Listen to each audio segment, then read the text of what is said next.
অন্তর্বর্তী সরকারের সময় ব্যাপক দুর্নীতির যে অভিযোগ তা তদন্তে দুর্নীতি দমন কমিশনকে নির্দেশ দিতে প্রধানমন্ত্রীকে অনুরোধ করেছেন স্বরাষ্ট্রমন্ত্রী সালাউদ্দিন আহমদ। কর্মসংস্থান, ব্যাংকিং সংস্কার ও বিদ্যুতের দাম বৃদ্ধি বর্তমান সময়ে প্রধান সমস্যা বলে দাবি করেছেন বিরোধী দলীয় চিফ হুইপ। রবিবার সংসদে বাজেট আলোচনায় অংশ নিয়ে এসব কথা বলেন সরকার ও বিরোধী দলের সংসদ সদস্যরা। এদিন পয়েন্ট অফ অর্ডারে কথা বলার সুযোগ না পেয়ে ওয়াকআউট করে বিরোধী দল।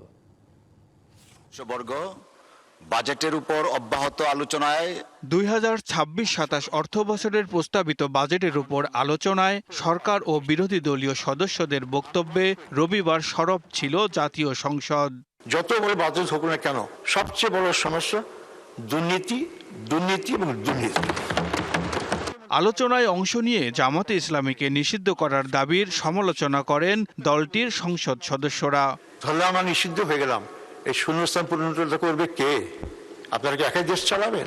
বর্তমান সরকারের সময়ে বিভিন্ন সমস্যার কথা তুলে ধরেন বিরোধী দলীয় চিফ হুইপ নাহিদ ইসলাম। জেলে থাকা অবস্থায়ও সরকারি দলের অনেকের সম্পদ কয়েক গুণ হয়েছে বলেও অভিযোগ করেন তিনি। কর্মসংস্থান নিয়ে মাননীয় অর্থমন্ত্রী 1.5 পৃষ্ঠা লিখেছেন।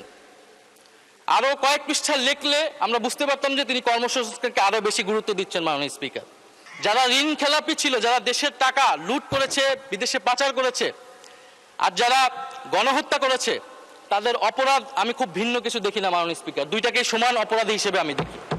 সরকার দলীয় অনেক নেতা তারা জেলে থাকা অবস্থায় তাদের সম্পদ মাননীয় স্পিকার কয়েক গুণ বৃদ্ধি পেয়েছে আওয়ামী লীগ আমলে। মাশাআল্লাহ, এই আমলে সেটা কয়েক গুণ বৃদ্ধি পাবে মাননীয় স্পিকার, এটা আমরা জানি না। টিআইবির দেয়া তথ্যের প্রসঙ্গ টেনে অন্তর্বর্তী সরকারের সময়ে সর্বোচ্চ দুর্নীতি প্রসঙ্গ উল্লেখ করেন স্বরাষ্ট্রমন্ত্রী সালাউদ্দিন আহমদ। অন্তর্বর্তীকালীন সরকারের 1.5 বছরের একটা অস্থির সময় ছিল, যমুনার অভ্যন্তরে আর যমুনার কিনারে মিলিয়ে আপনি জানেন।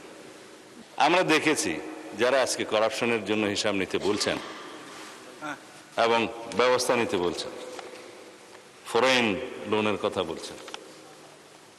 আমি মাননীয় প্রধানমন্ত্রীকে অনুরোধ করছি আজকে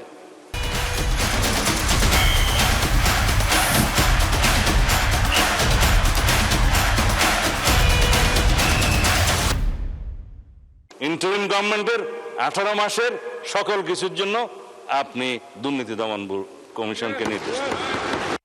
এ সময় স্থানীয় সরকার মন্ত্রী মির্জা ফখরুল ইসলাম আলমগীর বলেন, সবচেয়ে বড় দুর্ভাগ্য যে বারবার জাতি লড়াই করেছে, কিন্তু 50 বছরেও দেশ কাঙ্ক্ষিত লক্ষ্যে পৌঁছাতে পারেনি। 71 সালের ভূমিকার জন্য আপনারা একবার তো ক্ষমা প্রার্থনা করলেন না। জাতির সামনে আপনাদের ক্ষমা প্রার্থনা করা উচিত ছিল। এটা করলে কিন্তু আজকে এই সমস্যাগুলো হয় না, বা you did not do that, আপনারা সেটা করেননি। সংসদে কথা বলার জন্য পর্যাপ্ত সময় না দেওয়ার অভিযোগে রাতে বিরোধী দলের সদস্যরা ওয়াকআউট করেন। সোমবার সকাল 10:30টায় আবার শুরু হবে অধিবেশন। আমি আপনাদেরকে বলেছি বিবৃতিটা হোক, তারপরে তো আপনারা যদি অধৈর্য হন, how can I help? Abu Khalid, DBC news, Dhaka.